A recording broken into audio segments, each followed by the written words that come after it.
Good morning, noon, evening or night, depending when you're watching this video. My name is Legend and welcome to 2025. A bit postponed, as for usual I upload this video on New Year's Day. However, this past month I have been quite busy with a set of particular things, which I'm going to talk about later in this video. Because of that I had little time to spend behind my computer, and when I did I was a bit too tired to edit videos. Instead I was playing some games and watching videos. But well, better later than never. So this past year seemed to start like a usual year, but watching back I believe this has been the year where the most interesting things happened, both in World of Tanks and in my life. You might also hear that I am talking through a different microphone. That is also because that particular thing has put me into a location right now that I am not going to use my more sensitive microphone, since the noise regulation in this room is quite bad. Now, like always, let's take a look at the past year, present moment and the future in the year of 2025. What is there to talk about regarding World of Tanks, my life and this YouTube channel? I can only believe it's going to be another long one, so let's dive straight into it.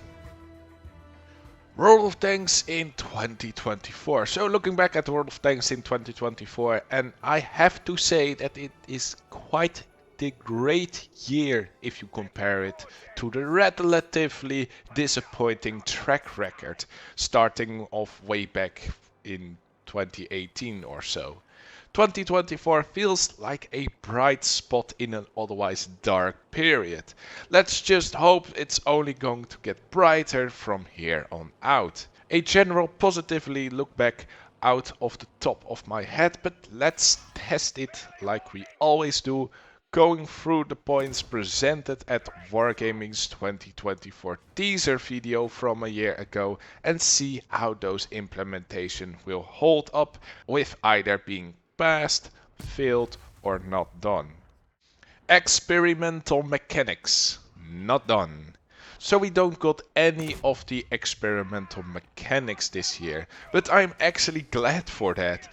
I believe that the random events and the potential weather implementations can spice up the maps already well enough. Although the weather event seems to mimic a bit what these experimental mechanics were going to be, I still see those as some kind of random event, changing up the terrain itself, not being enforced by, well, player activity or player actions, like we saw with the experimental mechanics. New frontline modes, neutral. I have played only a handful of battle during each frontline event, so my insight on the matter will not be enough to sway it anyway, but neutral. At first I didn't even notice that much about it, however at some point I did start to feel quite annoyed by the amount of minefields that were deployed all of the time. It's quite the ridiculous ability to have, and I think it should be toned down just a little bit more. I myself have also gotten the positive side of it by getting 2 minefield slots during the Twist of Fate mode, where you can get abilities at random. However, most players will choose that ability because it's very strong, and because of that I came out much more at the negative end of it all. Next to that, with that random mode, the need to align your abilities by choice becomes far less important if you only get that particular random mode. The operational mode, where your cooldown of your abilities are lower, was far more of a neutral experience, because at least you always enjoy the benefits of your own abilities getting available quicker. Funnily enough, I was far more in favor of the random mode than the cooldown mode, but now it has turned 180 degrees completely. I guess an improvement will be to remove the randomizer in exchange for another mode. For example, a tactical support mode, in which during your respawn time, if you get destroyed, you can still use certain abilities or new abilities only available during that time. However, the time in which you do respawn will increase. Seems like an interesting idea to still make teammates who are dead still have impact into the game. Or if you get destroyed before a new resupply is around, you don't have to aimlessly free camera mode throughout the map anymore. The return of Von Krieger. Past. So gameplay wise, the event was quite similar to the one of 2023 that I missed. So luckily I still have experienced it. The addition of Ermelinda being a support in her Leopard 1 was another interesting element to put into the mode. At first I was a bit scared with all the abilities the Waffenträger now has, the teleportation, Hyperion, which was a devastating ability if you timed it correctly, but I was surprised how hard it sometimes was to win with the Waffenträger, or I was just matched against very strong teams. Generally, it felt like the most balanced version of the game mode so far. It's quite sad that this was the last one, but seeing that having a one versus multiple game mode is comfortably possible does give the opportunity for Wargaming to do something similar in another form. Now, lore-wise, I was hoping for more cutscenes when defeating Von Krieger, for example, but with the short videos and voice lines we get, my god, it's truly all connected. With that, I'm closer than ever before with making the World of Tanks Ultimate Lore video. Just stay tuned for this year. Onslaught Expansion. Past. The Onslaught experience has only gotten better in my opinion. None of the new implementations of 2024 has given me a discernible bad taste. I said that I would expect to see World of Tanks esports returning with this game mode, and it's getting there with the more high-end tournaments being the best teams/clans that we see in the Onslaught Legend series. Now, the moment you've all been waiting for. Crew Streamline. Past. They finally did it. After 3.5 fucking years, they finally got it right at last. I already talked about this point with more depth in my 11th anniversary video, but in big lines, crew are standard trained at 100%, giving no more major penalties to general statistics if they aren't fully trained, making tank grinds so much more free-to-play friendly. Bonus perks are the best solution to the crew members with multiple roles, absolutely superbly resolved by making those bonus perks increase effectiveness parallel to the perks of the main role of your crew member. And the compensation was far more generous, to say the least, with infinite resets for your crews in the first 50 days after logging in, and afterwards having a free reset for every individual crew member. They absolutely learned their lesson on this matter. Next to that, you got more improvements with experience after gaining the maximum amount of perks, going to crew books, getting crew books from already 6+ per crew as compensation if they had more than 6 perks. There are some small little stinkers within the perks themselves, some of them being an absolutely mandatory perk like emergency, and some RNG reduction perks which shows you the bad state of the game. But the biggest disappointment was that the implementation for free transfers between 3 non-premium vehicles still hasn't been done this year. I'm still demanding it, But these ginormous steps in the right direction, it still passes for me for now. New achievements. Failed. How in the hell am I not at the legend level? It's literally in my name. I literally called a legend. But jokes aside, although I'm in fact more salty about it than I want to be, the new achievements alongside with the World of Tanks rating and Tanks rating are okay-ish additions. Like I said before, there isn't really much to seek after. It's a funny feature to piss me off. Clan challenges, semi-passed. So the clan challenges were implemented with the updated Tour of Duty, in which you can earn points to progress towards the Carro de Compartimento 45. However, what this updated version also did is nuke the income of industrial resources to the ground. Beforehand, we had an overflow of resources that we could spend into boosters.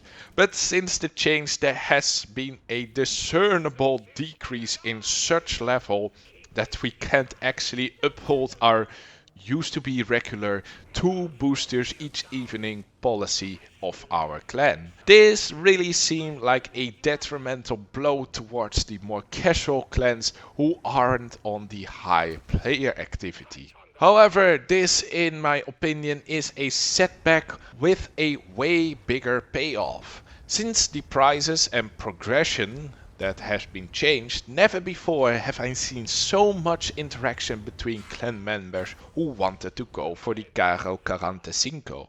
A lot of requests were made for platoons, which was the best way to progress through the clan challenges. This actually led towards more cohesion with clan members and more communication within the WhatsApp chat, or more importantly, more communication within our Discord server. Hopefully this influx of member interaction will develop further with more active clan battles to regain the ability to use boosters as regular as we used to be.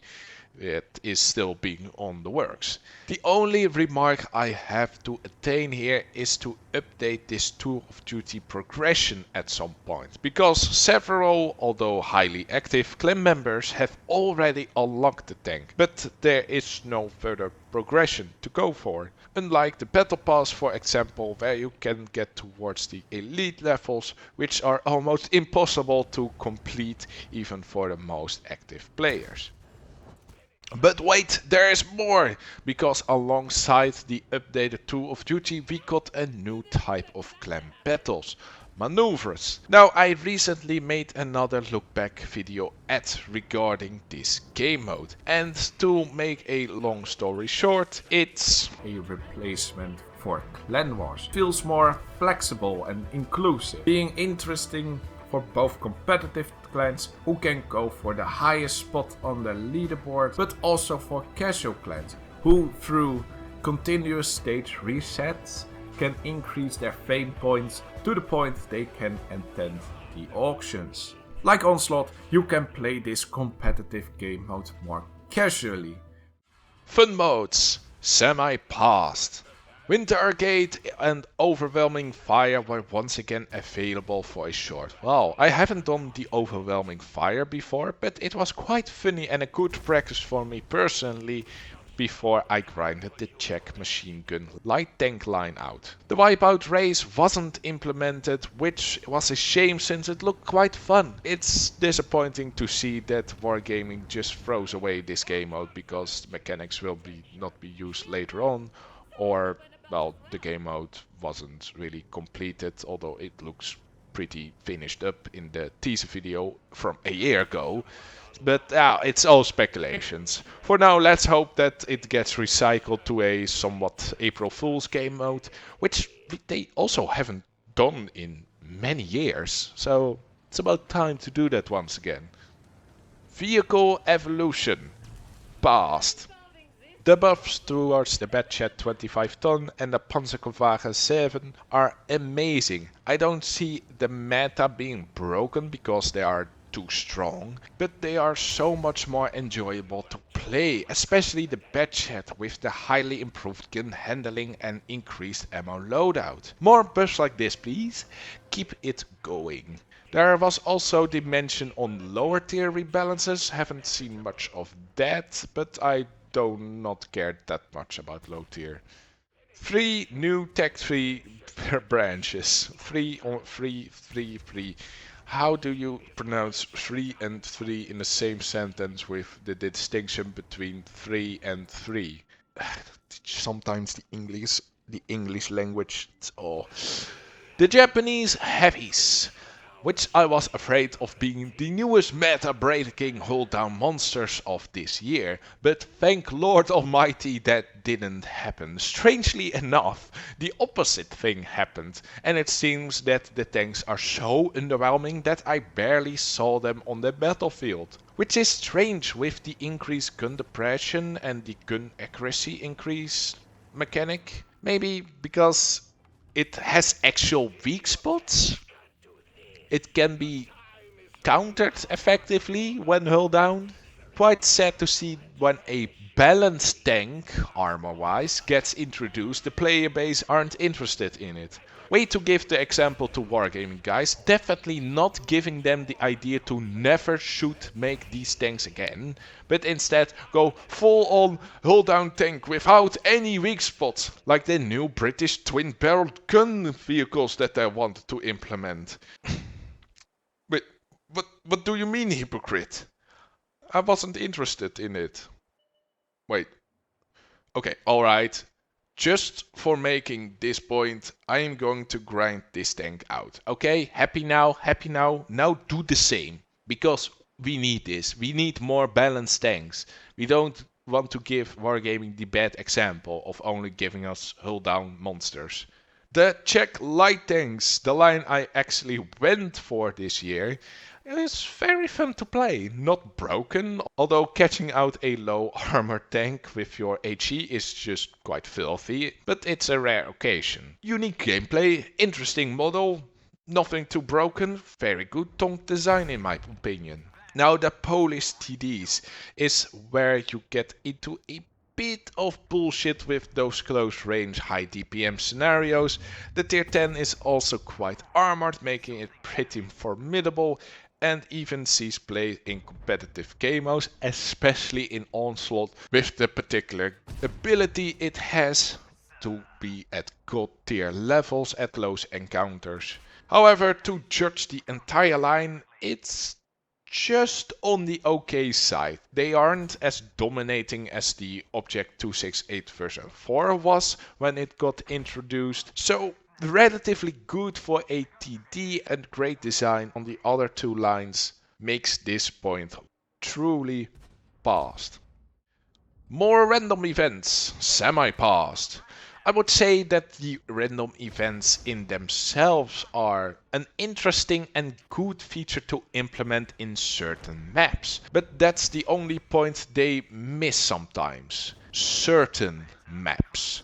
I would like to see those events implemented on maps with regular standoffs. Perfect example is the 1-2 line at Prokhorovka, where the plane crash allows for more push possibilities. But on the other side we got maps like Safe Haven and the Lighthouse on Cliff.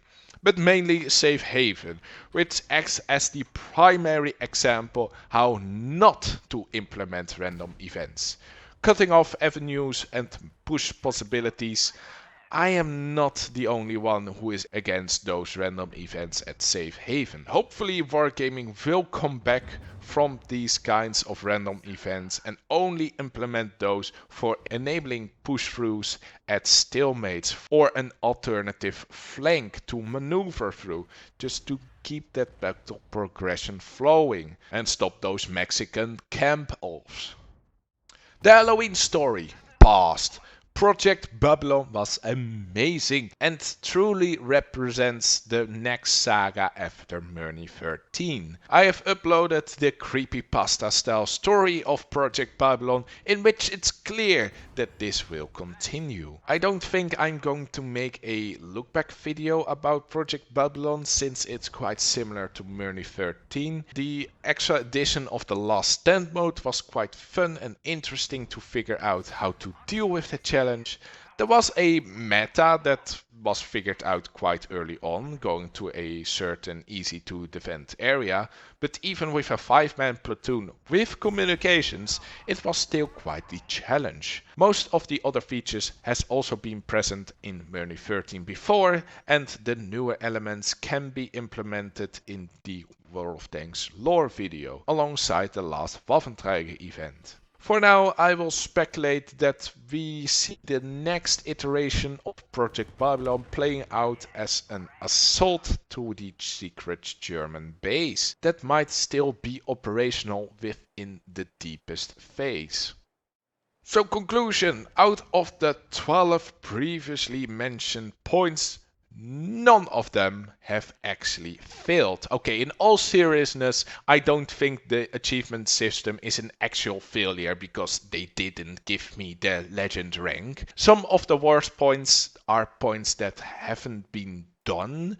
The experimental mechanics, which definitely is not a problem not being done, and making free transfers for crew between 3 non-premium tanks is just something I will keep continue to nag about, I guess. Furthermore, except one neutral point, everything has passed in some degree. So with that, I can certainly conclude that this has been the best year in World of Tanks development in almost a decade. But maybe there is a reason for that, because I have a couple of extra topics that I need to talk about. So next to the points above, we also got 3D attachment and tech tree traits. I haven't seen enough of those things to accurately comment on, but it seems interesting where not a lot can go wrong with it. Only the tech tree traits feels like a bit of another resort sponge.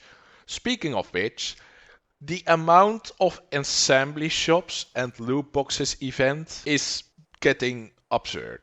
But in the grand scheme of things, I hope that Wargaming is putting all of their monetization and predatory tricks with only these elements and these features, because that's far better than introducing another broken premium tank or clan reward tank. Of course, the content of the loot boxes and assembly shops needs to be balanced, but so far so good. No tanks out of it that really get out of hand fast, or the strong ones aren't on the competitive tiers like tier 6, 8 and 10. I would guess that if that might get out of hand, Wargaming will have another big backlash on their necks. So it's also kind of a controlling factor which Wargaming cannot get too wacky with the balance again if this amount of money or resources are being spent on getting the certain project. Since if you don't have them,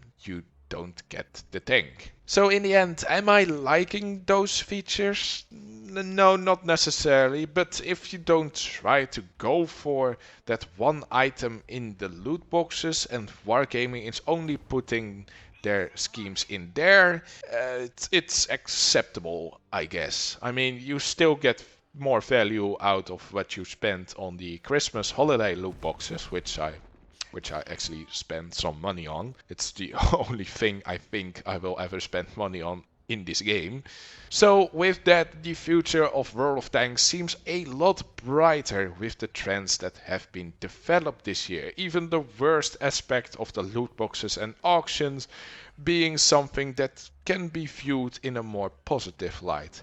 But before we get towards the potential more brighter future of World of Tanks, we get to my life in 2024. Holy hell, shit went out of hand fast this year. From traveling through China to going through a housing market roller coaster. Well, let's just go through the most important topics. As for hobbies, I've pretty much held myself towards what I told 1 year ago. Less World of Tanks, more Genshin Impact. I played the Spider-Man game, which I uploaded a highlights video of. Nothing too focused on content creation, but some funny moments did happen. For bouldering, it was still quite the stagnation this year alongside with the large break I took. But I completed a couple of 6B routes in one attempt, which at this time is the highest grade I can complete right now. Although within those routes I kinda cheated with my length, but it was nothing illegal, so yeah, new record. So next up, hopefully I can flash one where my length didn't carry me. Series were also prevalent, not a lot to reflect on upon those. They are only series I watch just for relaxation. A ton of people already post far more extensive reflections and opinions on YouTube, so I would be quite out of depth if I going to start there and give my opinions about Doctor Who or Has Been Hotel. So with my career, the planned software developments that I would do this year came in the form of an expert training on AutoCAD, in which on certain topics I even exceeded the expert level, funnily enough. From there I came more into contact with other software developers and increased my knowledge or link towards more knowledge even further. With that, the main project I concluded this year was to develop an as automated process as possible to count all certain items within the traffic measurement drawings, because it was done by hand so far. Next to that, I also was assigned to teach new colleagues with the AutoCAD program. However, I was notified by that only 1.5 weeks before the training would start, but I handled that quite well for the amount of preparation time I got.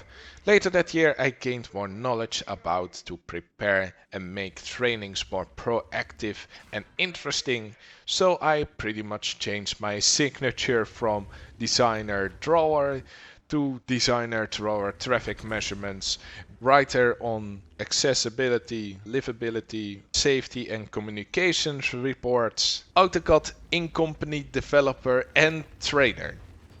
Yeah, quite a mouthful. So I'm expecting quite a raise again. However, from multiple colleagues leaving again through repeated reasons of not being listened to, and during my functioning meeting getting to know that my raise wouldn't be as high as I hoped, I'm actually a bit more reserved on how I will look towards work. With friends, I had some big events this year. I attended my first wedding, which was at a redemption church. As someone who was as a child raised with the traditional Protestant Christianity church, it was quite the experience, like gospel on steroids. I mean, how else can I describe it? But the atmosphere was amazing, exciting in comparison to the regular church sessions that I know so far. Alongside that new experience, I also traveled throughout China for pretty much a full month. It was truly an unique and amazing experience, despite having the high temperatures and very busy areas that I was mentally preparing for getting even worse than I initially thought. But we saw some big wonders: the Forbidden City, which took 4 hours to get into, the Great Wall, which was pretty much the biggest highlight of them all. Alongside, we cycled on a very wide city wall, going towards the Panda Reservatorium and seeing all kinds of nature areas to blow my mind. The best one of all was the national park at Zhangjiajie, in which we entered with a huge rainstorm hitting us at the top of the mountains, but still deciding to take the walking route down. Then it cleared up and we had the path for just the 7 of us. After all the crowded cities and scenic areas, that moment felt like such serenity that I cannot describe it in words. Also, I got a lot more insight in Chinese culture as well, and how they seem so foreign to us with all their censorship and high surveillance reputation. And I have to say, I look towards how the CCP governs China with far more understanding than I used to have. I guess that's real life experience that we often miss out in this day and age of technology and getting all your information secondarily through screens and through certain parties that do not view certain other parties in an too good of a light. I might make an more in-depth video regarding all of that before I getting put away as a CCP enjoyer. Family-wise, it's less good news over the past year.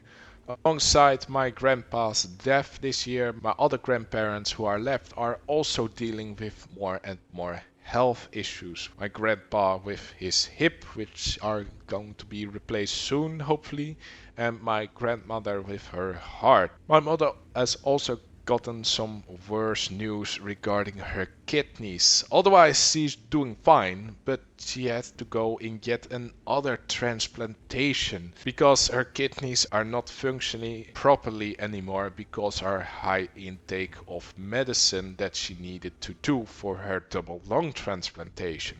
And for the kidneys, there is a possibility that I could provide one of my kidneys, which on principle I've already said that I would do it straight away. I mean, she literally gave all of my organs, so the trade-off of only giving one back seems to be a no-brainer, in my opinion. But before the definite decision on that, we have to get more informed about the consequences and if it is even a good match in the first place. For me, it's just finally an impact that I can make in an otherwise situation where I'm completely powerless or feel powerless. So with my personal health might happen more, but also a big feat has happened. I finally got a home of my own. A modest apartment with quite the modern interior. And like I said before, I'm speaking through a different microphone because I'm now sitting in a relatively empty workroom where I place my desktop loadout. Shortly after the trip to China, I went back to home hunting again and saw an open house which I could attend.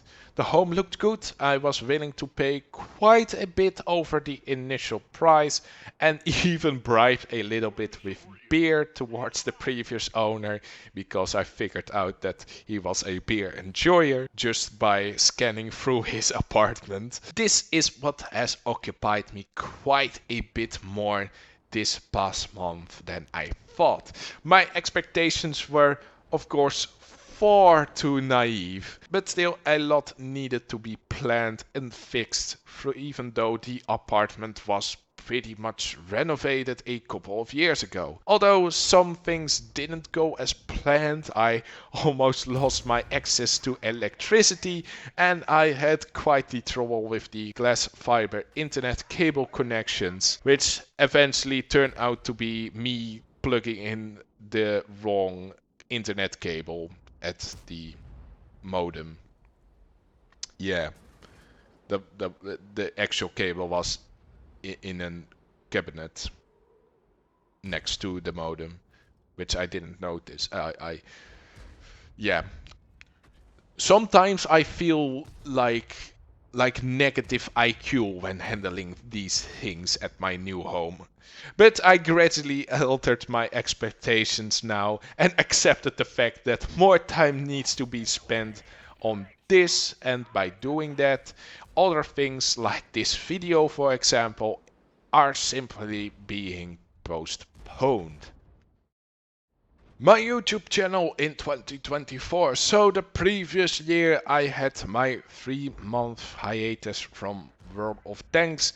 This year I had a 3-month hiatus from making YouTube videos, which I foreshadowed in the video from a year ago, with 30 videos uploaded in total in 2024, it has definitely been the most inactive year. But after the 3 months break, I got at the weekly uploads again up till the end of December. Looking back on some highlights this year, I got some nice clickbait videos which managed to get the most views this year, especially the one I was a bit ashamed that I posted and felt more disappointment to see that it actually worked. But also yet another music mashup that did well, and one non-World of Tanks related video of the Spider-Man remastered highlights, but it performs somewhat below average, unfortunately.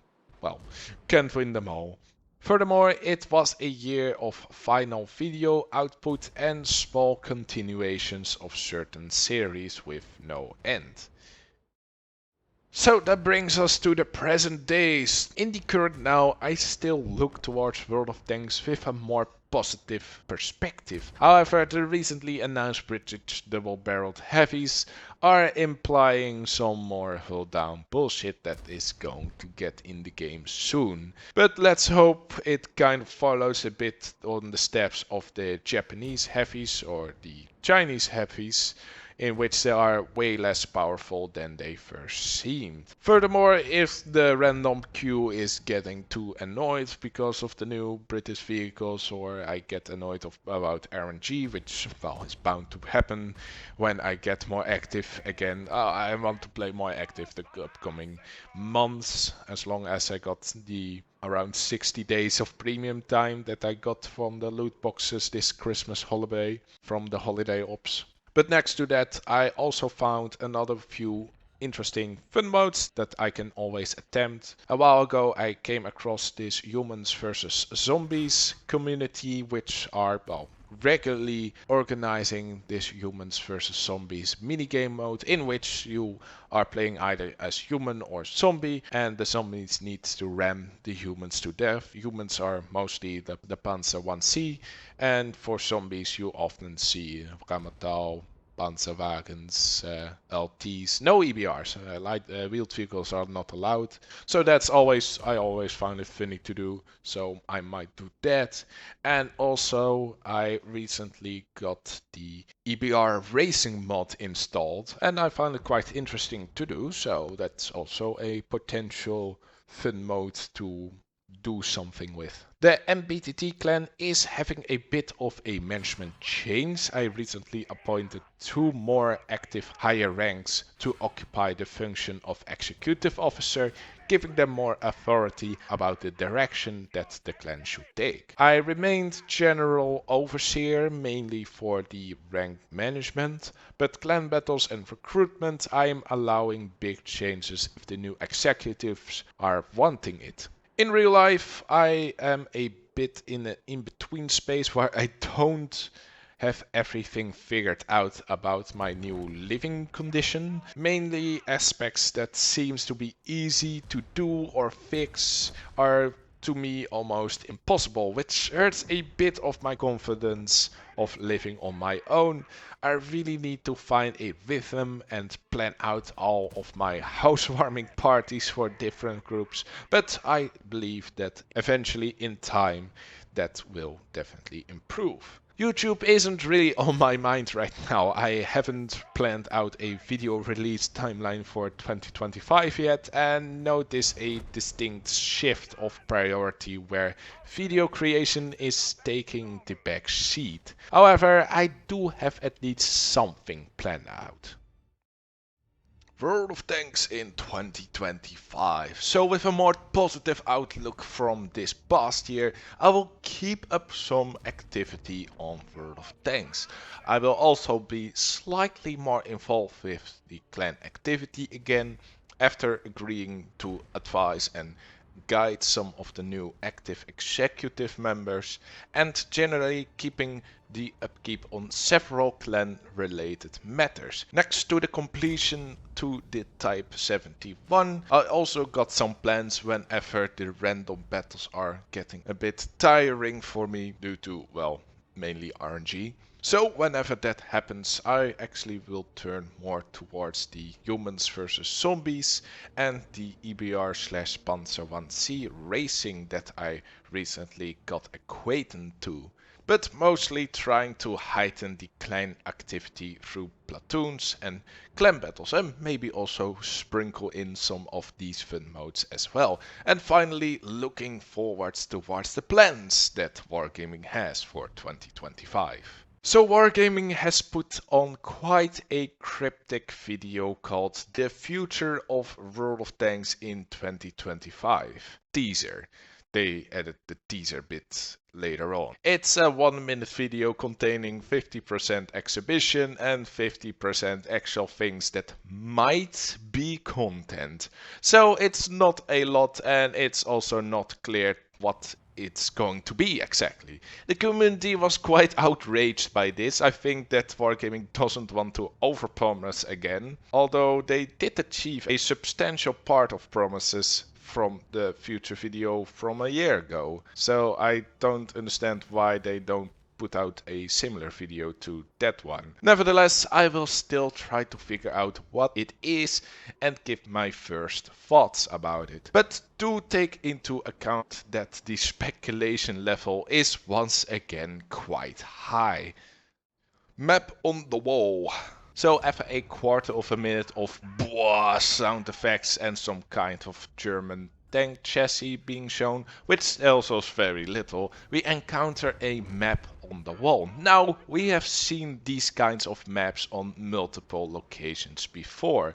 The Clan Wars global map, the new Tour of Duty map, but I do believe it represents the campaign map the most. Next to being a big and seemingly too open with farm fields to be an actual new map that is going to be in the game, it displays a similar style to the personal campaign maps. And as a final piece of evidence, there are several blueprints of internal engine and suspension systems that are pinned on the map. We know that within the campaign, each completed part represents a part of a tank. When all combined, you will get your new tank on completion. We don't see the external parts, since Wargaming might not want to spoil us with what kind of tanks they are going to be, or it's an indication that there are going to be 4 new tanks within this campaign. But it's quite logical for it to be the personal campaign. I mean, it is already 6.5 years later since the last set,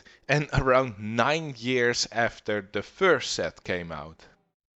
So the weighing of the tanks is quite an easy interpretation. Some tanks are going to be buffed and some are going to be nerfed. Now for the exact tanks that are receiving this buffs or nerfs, I hope as I take a quick look at the general statistics that the 60 TP might be balanced a bit more instead of being quite monstrous within certain game modes. But other than that, I don't see many other tanks overperform that much anymore. At least Tech 3 tanks, I don't think the Object 907 was in the same league as the Chieftain and 279E to also be nerfed. More tanks are in need of buffs though. Several light tanks, the Type 71, Rinoceronte, and wait, the Shit Barn is doing that badly?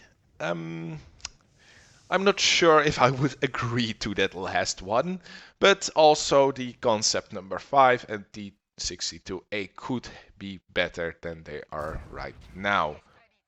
Explosions on map models. Another easy interpretation, as we are getting a weirdly scaled view of Fishman's Bay, Safe Haven, or the Frontline map, and Paris. I don't think the second map is a new one, unless I'm wrong, but I really could not pinpoint exactly which map it is. In general, it's fun to include more random events, but in Paris it seems that they want to destroy the bridge, limiting flanking once again like they also did in Safe Haven before. That's the exact thing I would rather not see from the random events. Hopefully it will pan out differently than this.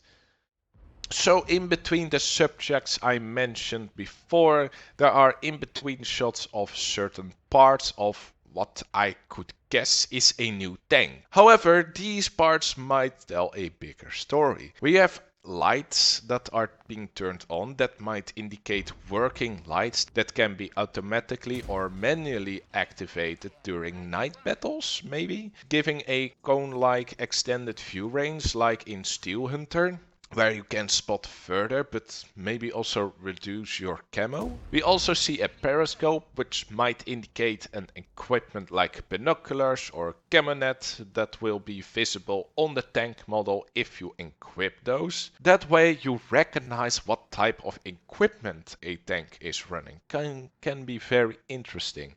However, to do that with all the tank models might be quite a chore. Maybe it's a 3D attachment that is only available on tanks if you run those types of equipments on it. We have some gun aesthetics, might also be linked to equipment or the field modification even. And lastly, visible fuel jerry cans that also can imply the use of Lend-Lease oil or the oil consumable. The general theme is that all these aesthetics have an actual impact on the tank or within the game. Interesting direction if it were to be true, because this might be the most far-fetched idea I got so far. New tank teaser, we see a tank with special adjustable spaced armor. Could be a new tech tree line, but could also be a stand of tier 10 as a reward.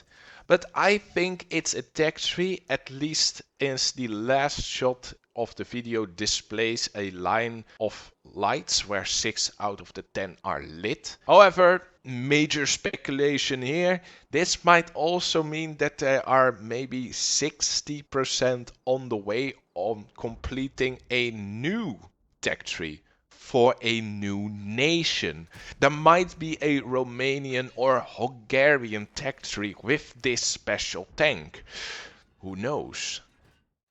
And as the final shot expands, we see the whole contents of the teaser video being filmed inside a workshop that has the shape of the World of Tanks logo.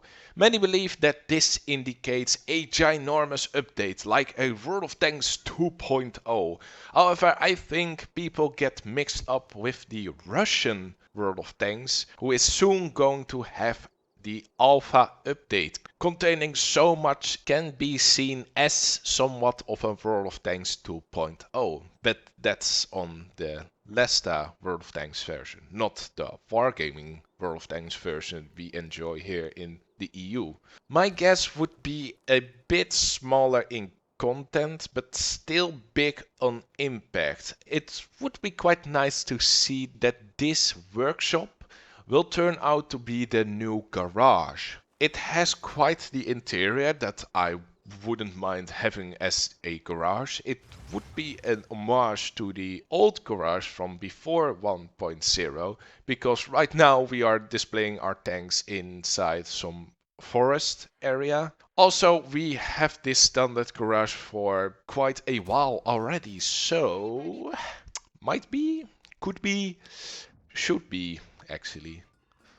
So yeah, I managed to get 6 subjects out of that video. Luckily, there is at least a bit more with the 1.27.1 common test release. So let's add those as well, so my future self a year from now has still enough points to grade. Starting off with the British twin-barreled heavies. Oh, that's going to be again a seemingly quite strong vehicle with a strong hull down armor scheme and a new mechanic that can quite be meta breaking. Actually, it already is quite broken, since through some trickery you can actually increase the DPM by almost 1.5 times if you switch from your double shot to a ammunition type with only a single shell and then intuition back towards the double shot. then you have a far higher DPM. So hopefully they at least will get rid of that. But so far I haven't seen the contradictions being that overpowered. I just played it today, but it's, well, quite strong and it can be quite hard to deal with and hard to kill. It's another quite lazy tank where you can get really good results in with really little effort. Let's just hope that these tanks eventually will fall in the same category as the previous Japanese or Chinese heavies. Okay, maybe a bit stronger than the Japanese heavies, I hope. Vehicle rebalance. Well, that went quick. I just spoke about it earlier. Okay. So the E100 Type 71 and 5 Yo-Tank lines are getting buffed, which seems very nice. The only matter is though that the buff seems to be quite ridiculously strong, especially for the Type 71 and Yo-Tank. Well, actually the E100 only gets an armor buff, but it makes its turrets almost unpennable, even from the front unangled, which does not seem to be the correct way. It should be more like the mouse, where you still got the opportunity to at least pen a little bit of the turret, even though it's angled, only it's harder. And when you're facing up front, it's actually easier to pen it. So more gold spam needed for the E100, the Type 71 and Yo-Tank. Yo-Tank gets more gun depression, also increased armor, as well as the Type 71, which now make that tank reach the level I was afraid of that it would be already acquired when it was released, being quite the hold down monster. And now it seems to become true. Yeah, not looking forward because the buffs are needed, but they are going too far in my opinion. On the other side, we got the 60 TP who gets nerfed, which is something I actually wanted, which I talked about. And the mouse mid tiers are also getting buffs, which for these two examples I have no issues with. The main focus of these rebalances though are to make the grinds towards the tier 10 more comfortable. Well, that's actually a great timing for my planned Type 71 grind. Okay, that feels unfair about what I said before, going for the Type 71 because it's a balanced tank and it's actually not played that much, but that will soon be changed, I guess. Well, I will just go for the Rinoceronte now. That tank is still quite lacking stat-wise and doesn't have the greatest of performances and also hasn't got any buffs announced. What should happen actually, Wargaming? Maybe something for 1.28? Onslaught improvements. So we got a whole set of improvements for Onslaught, which, well, I almost couldn't believe is possible because Onslaught is already great. But we got weekly missions that no longer expires, which is amazing. I did miss out on one of the Bond equipments because I was busy for 1 week out of the 6 week and didn't play enough to achieve all of the weekly missions. So that is a great change for a casual player. The number of players in a legend rank will increase. It's easier to obtain, but still too far for me personally. I'm happy with my silver rank and, well, if I reach gold it's a nice bonus, but I'm just not that sweaty. Platoon requirements eased, easier platoons and super platoon creation is the best improvement you can give us in this game mode. So absolutely sublime change as well. Nicknames and ranks of the opposite team will be visible. That is interesting, I guess. Can be used for the mental games like, look at me, I have the higher rank, so be careful if you encounter me with a super platoon or something. Or you can actually focus. This will cause some focus fire on the higher rank people, I guess. Now I definitely do not want to reach the legend rank. Roll skills receive balancing adjustment, so, well, in that case, please nerf the skill for the Bliskavicha, which everybody now knows it's overpowered and is going to spam play that tank now, with that ability where it, well, I thought increases DPM, decreases damage taken every time it gets hit. Two more maps, Prokhorovka and Tundra. Tundra seems a bit tricky to use in a random 7v7 format. Only with super platoons you can have some guaranteed successes, I think. Although I don't know where the cap base is going to be located. Proko seems fine since the cap base will probably be in the village, meaning that the 1-2 line camp offs are useless. So quite a lot of changes, but all seems at least fine and most of them are great. Looking forward once again to the best game mode in World of Tanks that keeps on getting better. Battle rating.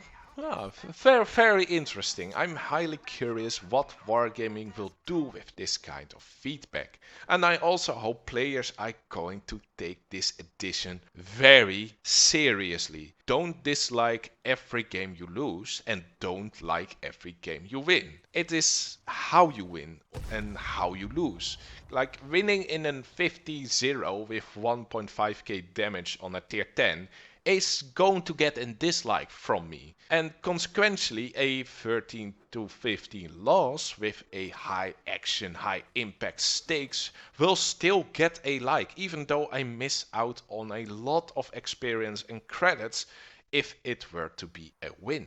I also like that you can give an average rating. I probably use this one the most, as most of the games are for me fine, but not great. I even go as far as not outright giving Highway a dislike, simply because it's a shit map that needs to be changed soon. Please, Wargaming, I saw your rework, just implement it. Rid me of this horrendous map, for fuck's sake. And then there were 10 points, seems enough for me for now. And yes, I saw Frontline in the 1.27.1 comment test, but it says it will stay the same, so I will not count that in here. I'm sure more is coming in 2025, but with the rebranded teaser video we only get so far. We simply do not know what the major changes are going to be until September.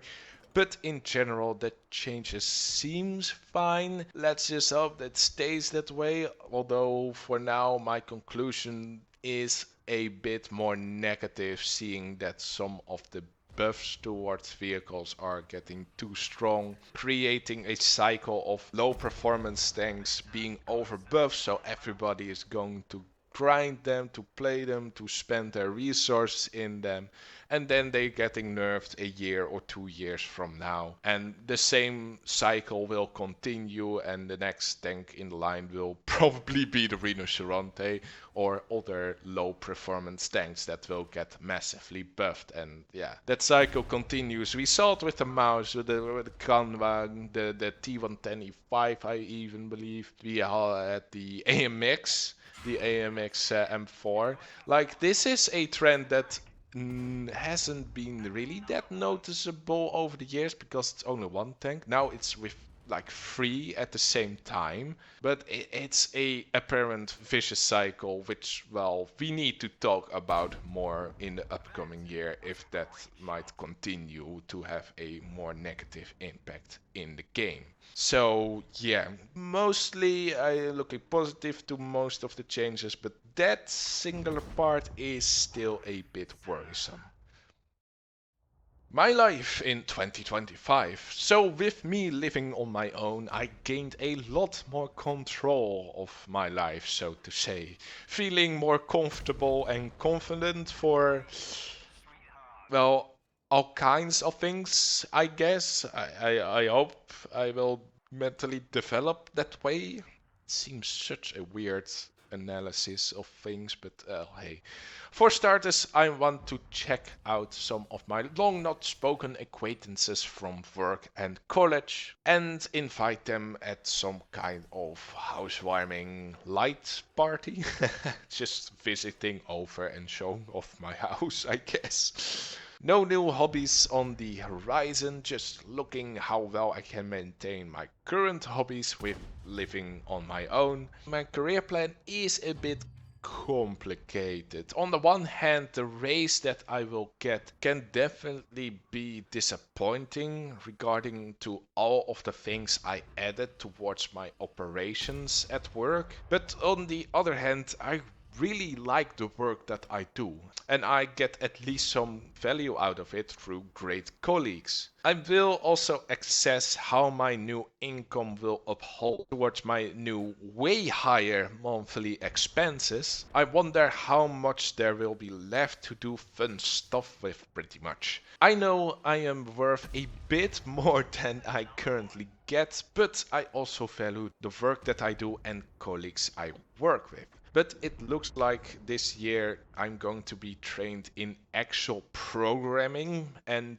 when I get more grips on those software skills, there better be another higher raise waiting for me, because I have friends who are programmers and I know what their income is. Quite ridiculously high, actually. However, for the time being, I will judge how much of the extra tasks I want to do for the payment I get for it. I will probably play the card of getting more things on my mind with living on my own, so I will either delegate, drop, or put those extra projects on hold. Another wedding in my friend group is planned this year. However, the vacations are getting harder and harder to plan out with a full group. I hope that this divide between certain portions of the friend group isn't getting too big that at some point we will completely stop seeing each other.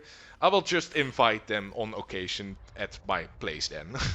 To keep them in touch with each other, I guess. With my family, I hope to finally get more quality time that I wished for by being out of my parents' house most of the time. I still plan to visit on a weekly basis, or at least no more infrequent than once every 10 days, when I do get a very busy weekend, for example. I do expect that soon I will be called in for a meeting regarding the kidney transplantation for my mother. My main concern is that the long-term effects will be too severe that my mother would say no to the whole process. But it first needs to be compatible after all. It's only after that that the procedure will be even considered. I know for now that the main challenge are going to be not drinking for around half a year until the transplantation is planned, and there is also a month of recovery, but I can work from home quite easily, and not drinking means that I have a bigger storage of beer after that period. I only hope I can still drink a fair bit of quality beer after the transplantation, if it would continue. As for myself, getting the grips more with all of the expenses, taxations and insurances, just the mountain of extra responsibilities, I guess. Keeping myself in check regarding to mental taxation through living on my own, and also with some extra tasks at work. A general goal would be to become more confident in being autonomous at this new higher level. YouTube in 2025. Can I finally get a good overview about how frequently I will post videos? Well, let's count the tally. We got the NBTT replay series that will continue with a video for each major patch, around 5 to 6 each year, so about every 2 months. The greatest of games are made out of the replays that don't make it to the NBTT replay series, so 3 combined of the 5 to 6 that will drop from one of the minor patches, so that one is around one every half a year by that measure. but it can be more if I just get my hands on more interesting replays. The Clan Battle series, strong strolls, analyzing advances, omnipotent onslaught, and the newly soon to be featured magnificent maneuver series, in which one is ready to be made. Otherwise, it's dependent on how active I will be in clan battles themselves or asking for replays from other clan members. The look back at series with only the look back at Operational Overlord being ready for the making. The rest is depending on how many new game modes will be introduced or changed a lot to be featured. Oh well, I guess we got the Christmas event as well, and the last Waffenträger at Project Babylon I will convert, I believe, into other videos, which will be some other miscellaneous stuff that is being planned for this year. We got the Mirny diary story, which I still need to do, the big completed lore of World of Tanks video,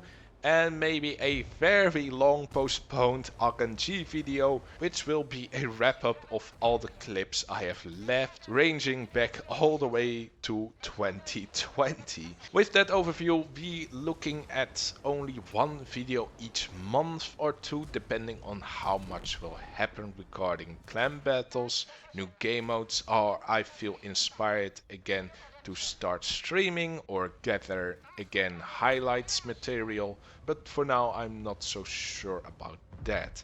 The World of Tanks lore video is going to be the biggest challenge to make, in which I want to take quite some time to gather all of the information, which in my opinion is now available to complete the lore story. Of course, we still got Project Babylon that will continue and have a certain end, but I believe it can be put as a tail towards that ginormous World of Tanks lore video. So that video might still be several months to a half a year out for now, but unless something major happens, that video will be coming. So stay tuned for that. And with that, I have yapped on for around 67 minutes already. Okay, let's wrap things up. Let's hope that 2025 is going to be another amazing year with a lot of positive changes. I do believe that in real life, the second Trump presidency is going to bring some positive changes in the short term, but we do need to keep an eye out in the long term how far they are going. I mean, I love that the Russian-Ukraine war can just be stopped with a good deal. I just hope that will happen, and that the anti-woke movement will remove all of those weird trends that have been forced upon the global population. But I also hope that the mention of Canada, Mexico and Greenland becoming 3 new states to the USA is quite the overstatement. Quite like the Hillary is going to prison claim back when Trump got his first term. I can say a lot about it, but let's get this ship sailing straight again by turning the wheel towards the right, but not oversteer it to the right. But on the other hand, it could all be just manufactured media claims about Trump wanting to annex all of North America in one giant country and just blackbaiting him like they have done for the past decades, because that's how the media works, because they don't like him. Fuck the media in that regard, because I cannot take this these claims completely serious. How true are they? Is Trump just joking around, or is it actually serious? I don't know. I really don't know, actually. I just hope it is a joke earlier than it is actually a thing, because those types of things can occur. We've seen it throughout history. If one side is falling, the other side just really pulls hard to get as much as they want back to their side. Yeah. I really have to stop with the whole side things. Just we live in the same world after all, right? That's a good revelation. Speaking of the world, as for World of Tanks, hopefully Wargaming would have another year similar to 2024, where most of the implementations are good or acceptable at least, and hopefully we do get over the whole problem with the upcoming buffs and the newly added double-barreled British heavy tank that might hammer down the tier 10 meta once again, like how the Kranwagen did before and the AMX M4 also did. Well, let's just hope for the best, I guess. And for you all, I wish a very prosperous 2025. And may you overcome the many challenges that is called life. And I will see you in the next video. Laters!